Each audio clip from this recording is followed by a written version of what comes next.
people! Welcome back to my channel. This is your Mama Sam. Hello mga amigo, amiga, kumare at kumpare. Kamusta kayong lahat? Sana lahat po kayo ay okay at safe ngayong araw na to. Syempre kung ako naman ang tatanungin nyo, nakikita naman ninyo ang beauty ng Mama Sam ninyo. Fresh overload pa rin, di ba? Ganyan talaga kapag umiinom ka ng maraming vitamin C at saka syempre kumakain ka ng maraming hotdog. Dahil sa hotdog, nakakaloka ang beauty ng Mama Sam ninyo. So, yon. So, kamusta naman kayo mga amigo, amiga, kumare at kumpare? Sana lahat kayo ay okay na okay at safe ngayong araw na to. So, happy Saturday po sa inyo lahat. Ang bilis ng araw. Akala ko today is Thursday lang.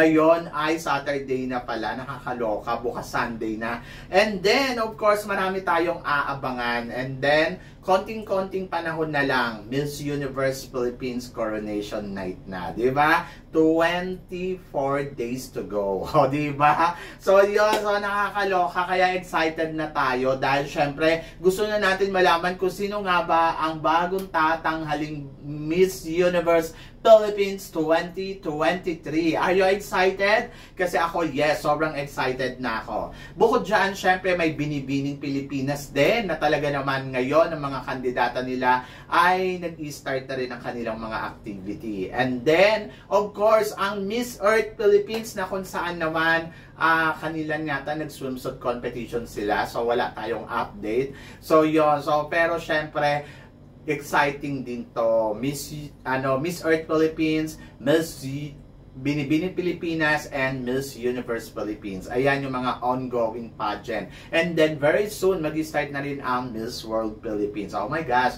And then siguro Miss Grand. So, yan. So, abangan natin lahat yan. Anyway, so this time, marami tayong pag-uusapan na talaga namang magtataas ang kilay ninyo ng bonggang-bongga. Pero syempre, bago ang lahat, gusto ko munang mag-shoutout sa inyo lahat. Hello, hello, hello sa lahat ng laging tumututok dito. Araw-araw, lagi-lagi, maraming salamat. And then, of course, kay Christine Ann Perez na sobrang, alam mo yon, nagmamaganda siya kasi sabi niya, sobrang bongga daw ng activity ng Binibining Pilipinas. Lalo na yun nagpunta sila sa Barrio Fiesta. So, yun. Yung sa Fiesta Carnival, yung Barrio Fiesta. So, yun. So, kasi gustong-gusto niya talaga kasi nare-remember niya nung bata daw siya. Isa daw siya sa mga naglalaro doon sa carnival na yon. So, pag nakikita daw niya ang Binibining Pilipinas, feeling daw niya, isa siya sa mga naging kandidata noon na hindi nagwagi. Charot! So, yan. At eto na nga, Diyos ko, marami akong chika sa inyo na talaga naman, oh my gosh, magtataas ang kilay ninyo ng bonggang-bongga sa mga pag-uusapan natin ngayon. Kaya guys, handa na ba kayo? So, yan. Kaya, para sa una natin chika, ano daw ang masasabi ko? Miss Universe, malapit na sa November sa Mexico. Ayan na nga, confirm na ang Miss Universe 2024 ay magaganap sa Mexico this year, November. So, syempre excited yan. Exciting tayo dyan dahil ay nako, eto na naman, makikipagpukpukan na naman tayo at makikipagbardagulan na naman tayo. Syempre maraming umaasa na ang Pilipinas ay mag-shine dito sa Miss Universe Philippines na gagawin nga sa Mexico. Lalo na, sabi nga nila, may sumpa daw ang Mexico, di ba? Sa mga kandidata natin na never daw nakakalusot sa semifinals. Sino kaya ang mananalo ngayong taon na to at kaya niya kayang baliin yung sumpang yon. So, alamin natin. So, ako para sa akin, may naiisip ako Di ba may sumpa ang Binibining Pilipinas sa Miss Universe Philippines kapag nanalo ang taga Binibining Pilipinas, ibig sabihin, kaya niyang baliin ang sumpa sa Mexico. O, di ba? Kasi kung dito nga sa Binibining Pilipinas ilang taon consistent na hindi nananalo ang taga Binibining Pilipinas tapos siya ang mananalo dyan. So meaning kaya niya rin gibain yung sumpa dyan sa Mexico. Abangan ninyo yan kung sino yan. Diba? So yun, so nakakaloka. So syempre lahat tayo ay nag-aabang sa Miss Universe na gagawin nga sa Mexico sa November. Hindi lang yon. Sa October, Miss Grand. Tapos sa November naman, Miss International Day. No? Diba? Kaya sunod-sunod. At yung pambato natin sa Miss International, oh my God, Angelica Lopez, handang-handa na makipagbardagulan sa Miss International 2024. So yon, nakita naman ninyo yung transformation ni Angelica Lopez na ngayon pa lang kumakabog na talaga. Ang ganda ng binibining Pilipinas International. Kaya laban yan. And then, syempre, excited din tayo sa magaganap sa July o June, ang Supranational 2024. Syempre, ready na rin dyan ang pambato natin na si Althea. O, diba? So, kaya, ay nako, marami pa. Kaya, sobrang natutuwa ako at na-excite na dahil syempre, ang bilis ng panahon. Imagine mo, matatapos na yung April and May na. O, diba? So, yun. So, para naman sa sumunod natin, chika, Mama Sam, ano naman masasabi mo? Julia Mori, binigyan ng award sa sa 75th year anniversary ng Yumatrian Award. Oo, Yumatrian Award. So, yun. So, kasi isa siya sa mga mababait na tao at talaga namang nagtatrabaho ng long time ago itong si Julia Mori bilang taga-serve, di ba, sa community ng mundo, di ba? So, yun, gawa nga yung Miss World. And I think deserve yun ni Madam Julia. So, alam ko naman na si Madam Julia, yung sincere ng puso niya sa kanyang advocacy na help each other, di ba? Help another one. Na talaga naman, oh my God, panalo. So, yon. Sana mabigyan din yung ibang organization, no? So, pero kasi talaga yung puso ni Julia Mori with the heart. Oh, purpose with the heart, di ba? So, congratulations. And then, syempre, sumunod natin, chika, CJ Apiasa. Bet mo ba siyang maging Miss Grand Philippines? To be honest, why not? O, di ba? So, maganda si CJ Apiasa. Nakikita natin na talaga namang palaban ng isang CJ Apiasa pagdating sa entablado, especially yung pasarela. And naniniwala ako na talaga namang kayang-kaya ni CJ Apiasa ang Miss Grand. Pero syempre, malaking paghahanda to. Hindi ko lang alam kung si CJ Apiasa ba yung ipapadala or si Gabby Basiano. Kasi si Gabby Basiano napipisil din na ipadala din natin sa Miss Grand ngayong taon na to. So, alamin natin yan in the future. Masyado pang maaga, malayo-layo pa naman yung Miss Grand. Hindi nga natin alam kung mag-a-appointed ba sila or gagawa ba sila ng pageant. Malalaman natin yan. Pero malakas si Gabby Basiano kung sakasakali kasi may ganda, may height, tapos magaling din yung mga pasabog. So, ganun din naman si CJ Apiasa. Pero, ang kulang lang kasi kay Gabby Basiano, yung palok talaga ng pasarela na alam mo yung with energetic pasarela, di ba? So, yun ang kailangan kasi sa Miss Grand. But, wait tayo in the future. And then, syempre, bukas na mamasa magaganap ang national costume ng Miss Universe Philippines competition. At ang mag-host nga dito ay si Marco Gumabaw at saka si Arbony Gabriel. Mama Sam, anong chika mo sa host? Okay. Dati ang nag-host ng national costume ng Miss Universe Philippines ay si Gasini Ganados. Na parang na-imbier na si Marco Gumabaw. Charot. So, yun. So, at least, ang makakapartner niya ngayon ay si Arbony na alam mo din na talagang magaling din talaga pagdating sa hosting. So dito masusubukan yung galing ng hosting ni Arbony. Ako bet ko to si Marco Gumabaw. May napanood lang ako ng isang araw na movie niya sa Netflix. Sobrang alam mo yun, na ang lakas ng appeal, nakaka-inlove tong lalaking to. Pamuntikan na mahulog ang loob ko sa kanya. Charot! So, yan. Anyway, so good luck sa kanilang dalawa bukas. So, mapapanood natin siya sa Empire PH YouTube channel sa kanilang live stream. O, diba? At sa YouTube 7 PM. So, abangan ninyo yan bukas. And then, eto pa, kanina din naganap nga ang Parade of Beauty ng mga kandidata sa Miss Universe Philippines dito nga sa Sultan Kudarat, kung saan naman inilibot sila ng bonggang-bongga with floral dress na talaga namang masasabi ko ang panalo, di ba? Ang panalo ng parade na yon, ang ganda ng mga float. Ano ba ang float na nagustuhan ko? Ang nagustuhan kong float doon, yung sinakyan ni na, tawag dito, ni Atisa Manalo, yung parang bangka. Oo, yon. Gustong-gusto ko yon. Ang ganda kasi. Pagkatapos, gusto ko din yung parang merong yung mga seafood.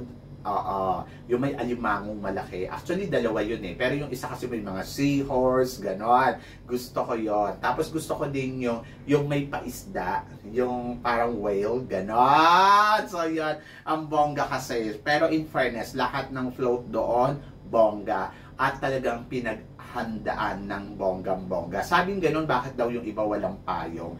Kasi, depende sa float. Yung float kasi na iba, galing to sa mga iba't ibang klaseng lugar. Sa Sultan Kudarat, kung saan sila yung gumawa. Tapos ipinarada nga dito. So, syempre, yung iba nakapag-provide ng payong. Yung iba naman wala. Saka okay lang yon. Sun is good. Pag 7 a.m. to 9 p.m. Ano yan? Vitamin yan. O, diba? So, yun. So, okay lang yan. Kasi si Christian Ann Perez, naluloka siya. Bakit daw walang payong yung mga kandidata? Ang sabi ko naman sa kanya, okay lang yun. Diba? So, yun. At para naman sa sumunod na chika, Mama Sam, anong masasabi mo kay United Kingdom at kay Taguig? Tingin mo, Mama Sam, hahabol kaya sila sa dulo ng aabot kaya sila sa dulo ng competition?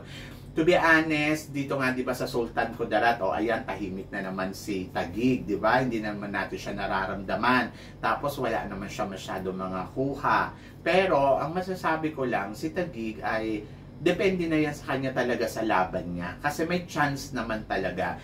Mayroong ipinapakita kasi si Taguig na hinahanap pa natin ng more, hinahanapan natin siya ng more. Pero kasi sa totoo lang si Taguig, kung titignan mo, very complete package. Yung height, yung katawan, and then yung eloquent, kung paano magsalita, magaling si Taguig. Kaya lang, ang nagiging problema lang talaga, kulang lang siya sa eksena at sa pasabog. Tulad niyan, biglang mawawala, biglang aarangkada. So, depende kay Taguig. Malay mo, sa mga activity nila, sa ito, yung fashion show, o saka dito sa biglang umeksena. But ako, lagi ko nga sinasabi na si Taguig ay kayang tumungtong sa dulo ng competition, kung tutuusin. Depende na talaga yon sa laro niya, kung paano niya ilalaban yung sarili niya. Kasi, to be honest, isa siya sa mga nakikita natin na deserve talaga na makatungtong sa top 5. At nakita naman ninyo, kahit nga corona, pwede, di ba? So, yon. Si United Kingdom naman, I love yung personality na meron siya. Sobrang bubbly. Plus, nandoon na talagang alam mo na kumakabog din yung kanyang communication skills. Siguro kulang lang talaga sa styling, tapos yung beauty na parang mapapansin siya ng lahat ng tao. So, yun lang. So, kailangan lang talaga medyo sa sa styling niya, medyo dapat kabog. Pero, sabi ko nga, wish ko na sana pumasok dito sa semifinals kasi ang ganda ng character. But feeling ko, yes, papasok to si United Kingdom. Diba? And then, para naman sa sumunod natin, chika, ang tanong ng nakakarami, Atisa Manalo, is she ready for Mexico?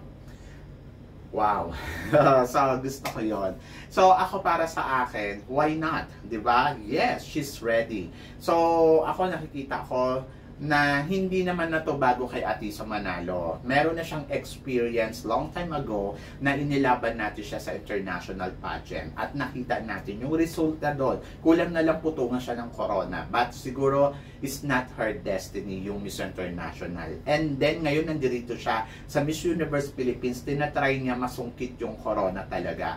At nakikita naman natin yung ginagawa ni Atisa Manalo na ginagawa niya yung kanyang makakaya. Kaya nga tayo nakaabang sa kanya kasi she's Atisa Manalo and she has experience, and then hindi to bago sa kanya. So ang inaabangan ko dito, siya nga ba talaga ang puputungan ng corona ngayong taon na to dito sa Miss Universe Philippines? Ayun yung inaabangan ko sa isang Atisa Manalo, kung bakit ako nakamonitor sa kanya sa mga eksena niya. To be honest, minsan kung titignan mo, hindi naman impressive yung ipinapakita niya. Kulang parang hindi enough, parang ganon. Para sa akin yon.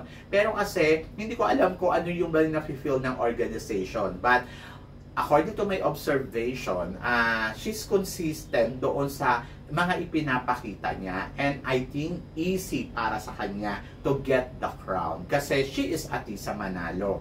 Kung meron mang aarangkadang ibang kandidata dito, possible naman yon kasi talagang possible, hindi po pwedeng hindi. Lalo na hindi pa naman siya talaga yung ganong ka-cover na kanya to, di ba? So yon. So wala tayong nakikitang sure win. Kumbaga, pwede talaga mapunta sa iba. At maganda naman yung larong ganito kasi kung puro parang feeling natin sure win na si Atisa Manalo, kawawa naman yung ibang kandidata. Bakit pa sila lalaban? So talagang lahat sila nagtatry ng kanilang mga best. So ready ba si Atisa Manalo para sa Mexico? Oo naman. I think nagawa niya yung sa Miss International, kaya niyang gawin dito sa Miss Universe. So, minsan niya nang ipinakita yung galing niya. So, why not? For sure, pag-aaralan niya, pag-iigihan niya, lalo na kung makukuha niya talaga yung chance na siya ang ipapadala sa Miss Universe. For sure, matinding trabaho ang gagawin ng isang Atisa Manalo para sa corona ng Miss Universe. So, ayun yung exciting doon. Kasi alam natin na talaga for sure magtatrabaho ng todo-todo ang isang Atisa Manalo kapag siya ang nanalong Miss Universe Philippines for 2024. Ayun yung nasisiguro ko. Lalaban to ng bonggang-bongga na hindi tayo mapapahiya. So, sure ako doon. Bakit ako sure doon? Nakita ko yun yung ginawa niya sa Miss International at gagawin niya rin yan ng higit pa dito sa Miss Universe. Do you agree, guys? So, yan! So, kayo guys, ano guys ang masasabi ninyo dito sa mga pinag-uusapan natin ngayon? Ang ganda ko, no? So, please comment below para at least malaman ko naman kung ano naman ang chika mo sa mga pinag-uusapan natin ngayon. So, yun guys. Guys, maraming salamat syempre sa inyong lahat sa walang sawang suporta at pagmamahal na binibigay ninyo dito sa channel ko. At sa mga hindi pa po nakaka-subscribe dyan, please don't forget to click like and subscribe my channel at i-click na rin po ninyo ang notification bell para lagi kayong updated syempre sa aking mga chika. Sabi niyang ganon, always keep smiling and always think positive. Walang imposible. Magtiwala lang tayo sa itaas. Kaya guys, hanggang dito na lang. Hanggang sa muli nating chikahan. See you tomorrow. Thank you guys.